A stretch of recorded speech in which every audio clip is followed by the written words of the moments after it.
Hey everybody, it's Rowan Smith with the Mortgage Center.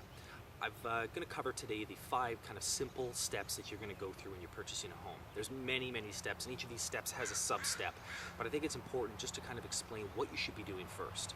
Now, before you go looking at homes, before you go taking a realtor and having them spend time driving you around, first you need to be pre-approved. It's number 1. During that pre-approval process, what I'm going to do is work to get you the best rate held I can. I'm also going to let you know what documentation and paperwork you're going to require in order to actually get a final approval. A pre-approval is just that. It's a pre-approval. You can't rely 100% that that mortgage will be there. All that it really is doing is holding your rate, and the bank is saying, if your financing documents show what you tell us, then you're approved and we've got the rate sitting here for you. Step 1, pre-approval.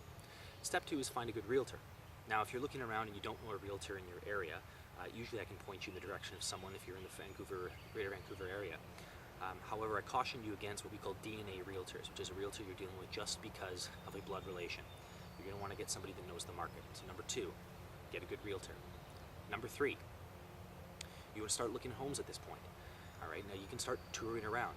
If you're looking at condos, or you're looking at properties that you would call as unique properties, you're going to want to run them off the person that, bounce them off the person that gave you that pre-approval. Many banks don't finance certain types of property. They don't. Some banks aren't doing rentals right now. Other properties aren't doing rental condominiums. It depends on who your bank is and who you're dealing with. Your mortgage broker can help you in that matter. Step 4, write an offer. Now, once you've got that offer accepted, that's when the real process begins. That's where I have to sit down with you now and provide all that documentation. Hopefully you've given it to me. I'll have asked for it up front so I can review it ahead of time, but I'll ask you for all that paperwork which we submit to the lender. Now, during that time, they're going to give you an approval.